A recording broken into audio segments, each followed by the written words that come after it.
welcome to the stage.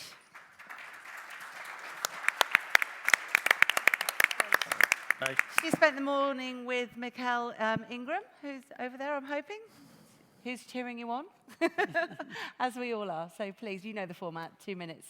Please carry on. Thank you. Hello. I've had to pretty much rewrite my pitch from scratch because the case for my business has been pretty clearly stated in every single session at this conference. And that's two things. One, sustainability, and two, more importantly, plant-based. So, sorry, I'm a little bit nervous. So anyway, one thing is for sure, plant-based dining is here to stay, and it's only going to get bigger. And I believe that Stem and Glory offers both delicious food and the experience good enough. I'm sorry, I'm just so nervous. So mind if I start again? No, you're doing great. Please, You're doing great when Doing good. you're beginning when you're every word. Well, I'll read it out, okay? Go for it. So one thing is for sure, plant-based dining is here to stay, and it's only going to get bigger. And I believe that my business, Stem and Glory, has food and experience both delicious enough and accessible enough to be the plant-based unicorn that we've all been looking for and that was alluded to earlier. So Stem and Glory started out in Cambridge, UK, after a wildly successful crowdfund, and we opened a second flagship site in January last year, following an even more wildly successful crowdfund. We were actually the fastest restaurant crowdfund in history on Crowdcube.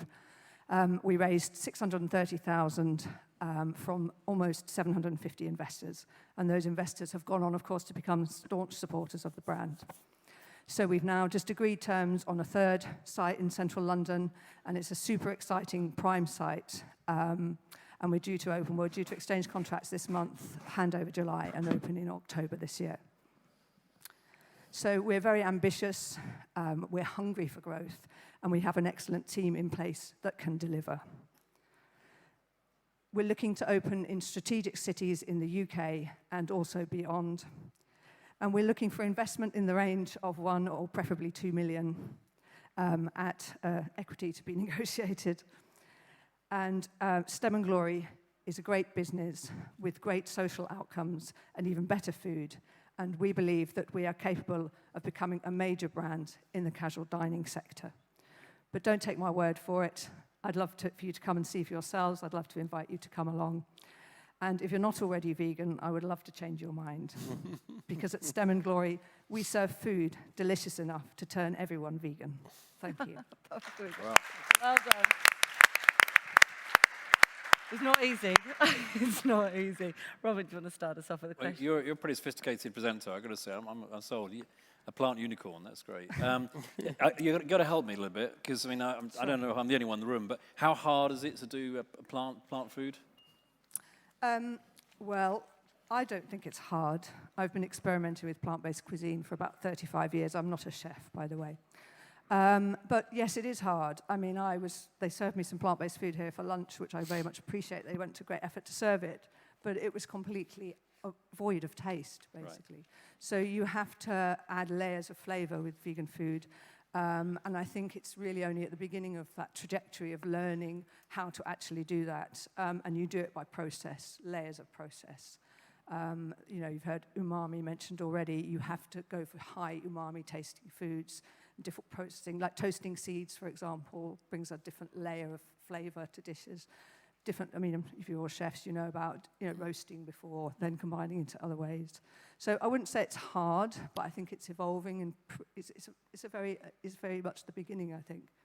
And you believe that anybody can walk into your place and find something to eat? You're a very attractive menu, but I can walk in my meat eater friends and they'll be happy when I go in there, do you think? Yeah, 100%. Okay. Like I say, I'd like you to come see for yourselves, because that's exactly our experience. I would say probably 80% or possibly more of our audience is not vegan. And you would walk into our restaurant, you wouldn't immediately identify it as a vegan restaurant. It's very contemporary, it's very accessible. We do funky music, we have an excellent bar. I think you would walk in and you wouldn't necessarily think that. Okay, thank you. Okay. So you're looking for £1 million or two. Two preferably. Two, okay.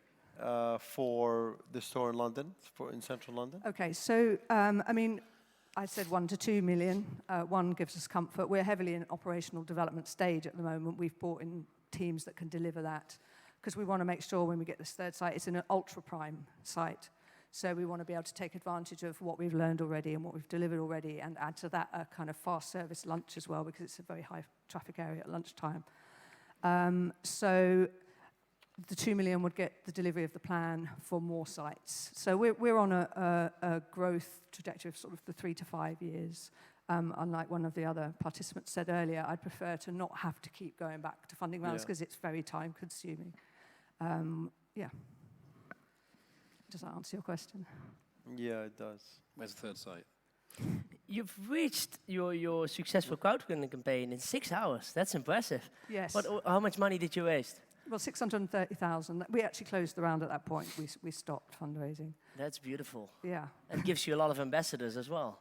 It certainly does. Yeah, we have a very, very invested investor community. They're not only people who come to the restaurant, but they're very keen on the brand. There are good ambassadors. In your story, I read that you rather focus on fresh produce than meat replacements.